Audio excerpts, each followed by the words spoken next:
সম্মানিত দর্শক, আসসালামু আলাইকুম। আমাদের এই এক মুঠো মাটি সোনার চেয়ে খাঁটি, সেই কথাটা ভাই কেন বললাম, এটার নিচে আপনার আমরা এই খড়কুটা দিছি। উপরে এই কথাটা বলার জন্য আপনাদেরকে আমি উপরে হাতে মেপে একটা পলিথিনে নিয়ে মেপে মাত্র 3 কেজি মাটি আনছিলাম।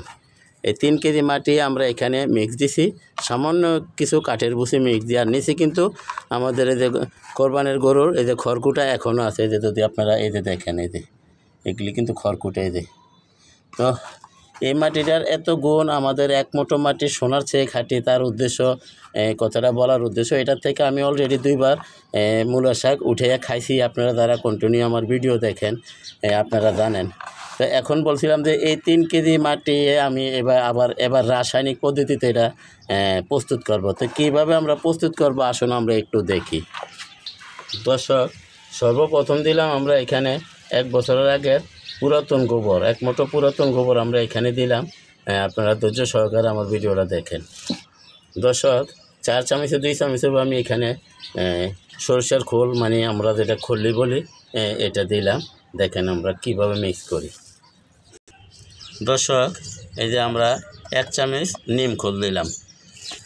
দর্শক, এখানে দিলাম আপনার হাড় গুঁড়ো 4 চামচে 2 চামচ। দেখেন আমরা আজকে এবার আমরা রাসায়নিক পদ্ধতিতে মূলা শাক চাষ করে খাবো। কীভাবে খাবো ইনশাল্লাহ দেখেন। আপনারা একটু ধৈর্য সহকারে আমার এই ভিডিওটা দেখেন, ইনশাল্লাহ উপকার হবে। মাটিটা আমরা এইভাবে আগে মিক্স করে নিলাম, এখন আমরা রাসায়নিক সারে দেবো। দর্শক, 4 চামচে 1 চামচ আমরা এখানে ড্যাপ সার দিলাম। এই তো 2-1 দানা একটু বেশি দিতে পারেন, আপনারা একটু কমও দিতে পারেন। দর্শক, এখানে দিলাম আমরা ইউরিয়া সার 1 চামচ, তারপরে 2-1 দানা বেশি। দর্শক, আমরা 1 চামচ প্লাস 1.5 চামচ, 1.5 চামচ না, মানে 1 চামচের একটু বেশি আমরা এখানে পটাশ সার ব্যবহার করলাম, যেটা আমরা লাল মরিচের গুঁড়া টিএসপি পটাশ বলি। এটা এখন আর একটু বাড়াই আপনারা দিতে পারেন। এই যে এই সারগুলো আমরা আগে, যে মাটিগুলো সমান করে আমরা আগে এই সারগুলো আমরা এভাবে ছিটিয়ে দেবো। দেখেন আপনারা, এই যে আমরা এখানে এই সারগুলো ছিটিয়ে দিলাম। এবার দেখি রাসায়নিক পদ্ধতিতে মাটি তৈরি করলে আমরা এই যে গত 5 দিন যে শাক খাইলাম আমরা 26 দিনের মাথায়, এখন রাসায়নিক পদ্ধতিতে যাই দেখি কত দিনের মাথায় খেতে পারি।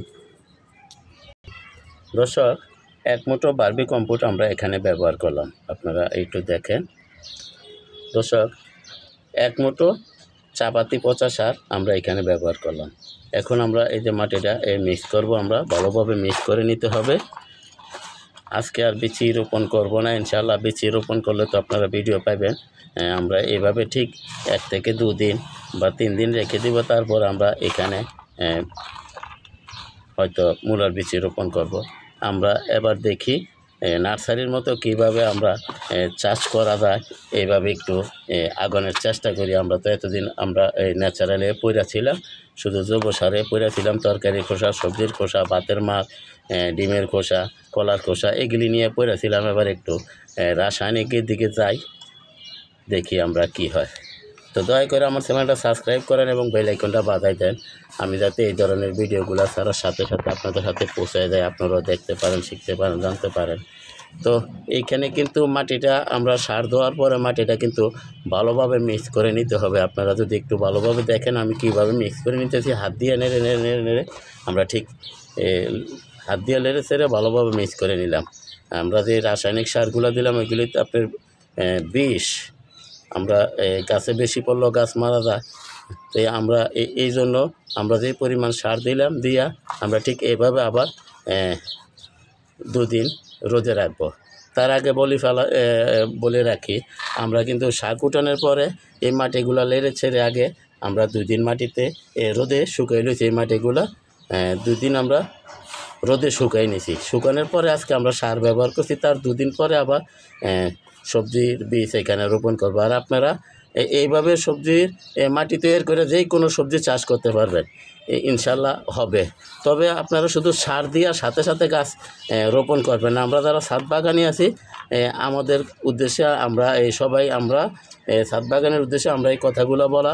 আর ভাই ভুলভ্রান্তি হলে ক্ষমা করে দিন, ভুল মানুষের হতে পারে, রোদে ভিডিও করতেছি তো ভাই, তো ভুল হতে পারে। কিন্তু আমরা এই যে মাটি তৈরি করলাম, এখানে যেই কোনো সবজি আপনারা চাষ করতে পারবেন। এইভাবে মাটিগুলা তৈরি করে আপনারা যেই কোনো সবজি চাষ করেন, ইনশাল্লাহ আপনাদের হবে। তো দয়া করে আমার চ্যানেলটা সাবস্ক্রাইব করেন এবং বেল আইকনটা বাজায় দেন, আমি যাতে এই ধরনের ভিডিওগুলো ছাড়ার সাথে সাথে আপনাদের হাতে পৌঁছে যায়, আপনারা দেখতে পারেন, শিখতে পারেন, জানতে পারেন। তো হয়ে গেছে, এখন 2-3 দিন পর তারপর সবজি রোপণ করব।